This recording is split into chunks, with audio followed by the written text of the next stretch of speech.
ಇವತ್ತು ಒಂದು ರೈತರ ಒಂದು ದಿನವನ್ನ ನಾವು ಆಚರಣೆ.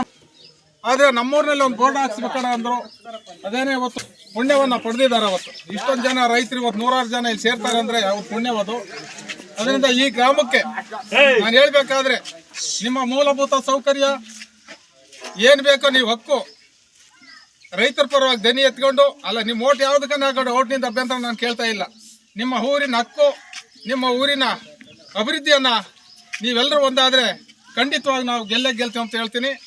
ಮತ್ತೆ ಈಗಾಗಲೇ ನಾವು ಸುಮಾರು 28 ವರ್ಷಗಳಿಂದ ಹೋರಾಟಗಳು ಮಾಡಿಕೊಂಡು ಈ ಪಾಗೋಡ ತಾಲೂಕಿನಲ್ಲಿ ಮತ್ತೆ ಎಲ್ಲ ಕೆರೆಗಳಿಗೂ ನೀರು, ಈಗಾಗಲೇ ತುಂಗಭದ್ರೆ ನೀರು ಮೊನ್ನೆ ಎಲ್ಲ ನಮ್ಮ ಶಾಸಕರೆಲ್ಲ ಇದು ಮಾಡಿದ್ದಾರೆ, ಎಲ್ಲ ಕುಡಿತಾ ಇದ್ದಾರೆ.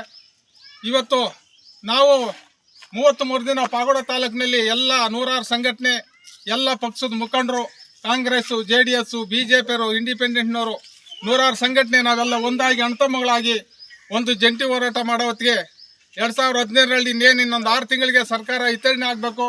ಆವಾಗೊಂದು ದೊಡ್ಡ ಮಟ್ಟದಲ್ಲಿ ಚಳವಳಿ ಇಟ್ಕೊಂಡಾಗ ನಮ್ಮ ಸಿದ್ದರಾಮಯ್ಯನವರು ಒಂದು ದೊಡ್ಡ ಕೂಗನ್ನು ಕೂಗಿ ನಮ್ಮ ಪಾಗೋಡಕ್ಕೆ ಒಂದು ದೊಡ್ಡ ಕೊಡುಗೆಯನ್ನು ಕೊಟ್ಟರು. ಅಂದರೆ 2352 ಕೋಟಿ ಒಂದೇ ದಿನಕ್ಕೆ 24 ಗಂಟೆ ಒಳಗೆ ಆರ್ಡರ್ ಮಾಡಿದ್ವಿ.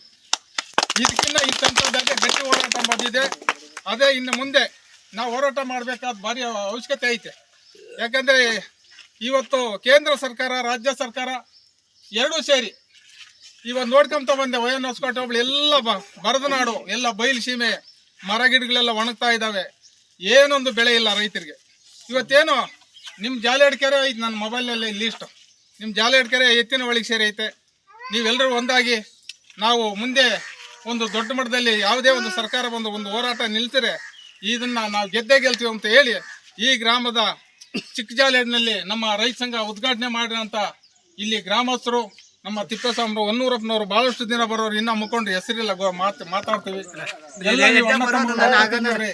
ನಮ್ಮ ಬಂಧು ಬಳಗ ಇದ್ದಂಗೆ ನೀವು ಎಲ್ಲರ ಪರವಾಗಿ, ಗ್ರಾಮದ ಪರವಾಗಿ, ನಮ್ಮ ಪತ್ರಿಕೆ ಮಾಧ್ಯಮ ಪರವಾಗಿ 2 ಮಾತುಗಳಾಡಿ ಕೈ ಮುಗಿದು